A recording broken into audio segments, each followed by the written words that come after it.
इस वीडियो के द्वारा हम सुनेंगे तुलसी विवाह की पौराणिक कथा। नमस्कार दोस्तों, आप सभी का हार्दिक स्वागत है आपके अपने मिसेस पर्वत यूट्यूब चैनल पर।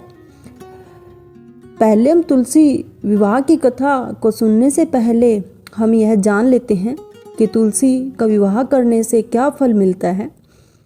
तो चलिए जानते हैं। हिंदू धर्म में तुलसी विवाह का बहुत बड़ा धार्मिक महत्व है। माना जाता है कि जो भक्त विधि विधान से तुलसी और शालिग्राम का विवाह कराता है उन्हें कन्यादान के समान पुण्य फल प्राप्त होता है और जीवन के सभी कष्ट दूर होते हैं। तुलसी माता को देवी लक्ष्मी का स्वरूप माना जाता है। ऐसे में इस दिन तुलसी विवाह कराने से वैवाहिक जीवन में खुशहाली, प्यार और सुख समृद्धि आती है। अगर अविवाहित कन्याएं इस पूजा को पूरे विधि विधान के साथ करती हैं तो उन्हें मनचाहा पति मिलता है। तो हम जानते हैं अब तुलसी विवाह किस दिन करें हम। हिंदू पांचांग के अनुसार कार्तिक महीने की शुक्ल पक्ष की द्वादशी तिथि की शुरुआत 2 नवंबर को सुबह 7:31 पर होगी। इसका समापन 3 नवंबर को सुबह 5:07 पर होगा। ऐसे में इस साल 2 नवंबर को तुलसी विवाह किया जाएगा। तो आइए अब हम सुनते हैं तुलसी माता की विवाह की पौराणिक कथा। ऐसा माना जाता है कि तुलसी विवाह की कथा भी हमें अवश्य सुननी चाहिए। तो चलिए सुनते हैं। धार्मिक ग्रंथ श्रीमद् भागवत पुराण के अनुसार एक बार भगवान शिव ने क्रोधित होकर अपने तेज का अंश समुद्र में प्रवाहित किया था। इसी तेज से एक बालक का जन्म हुआ जो आगे चलकर बलवान और पराक्रमी दैत्यराज जलंधर कहलाने लगा। समय बीतने के साथ जलंधर अहंकारी हो गया और आसुरी कर्मों में लिप्त होकर सभी प्राणियों को कष्ट देने लगा। सता के गर्भ में उसने पहले माता लक्ष्मी को पाने की इच्छा से देवताओं से युद्ध किया और बाद में देवी पार्वती को प्राप्त करने की लालसा में कैलाश पर्वत तक जा पहुंचा। किंतु देवी पार्वती ने अपने योग बल से तुरंत उसे पहचान लिया और अदृश्य हो गई।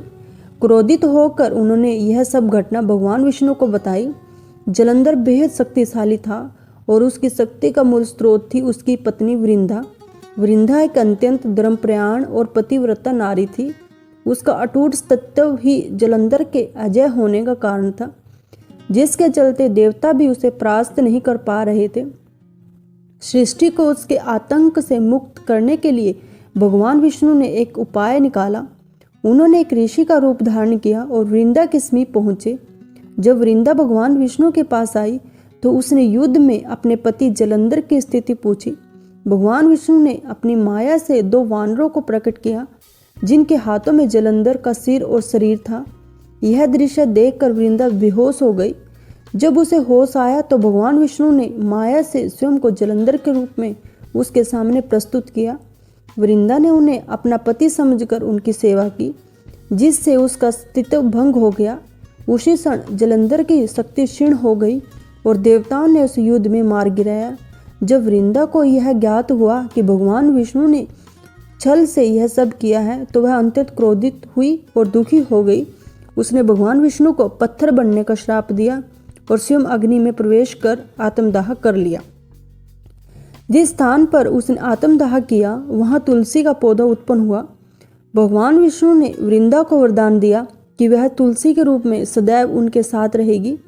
उन्होंने शालिग्राम रूप में तुलसी से विवाह करने का संकल्प लिया। तभी से प्रत्येक वर्ष तुलसी विवाह भगवान विष्णु के शालिग्राम रूप में संपन्न किया जाता है। कहानी को सुनने वाले और कहानी को कहने वाले सब पर तुलसी माता अपनी कृपा करना। जय तुलसी।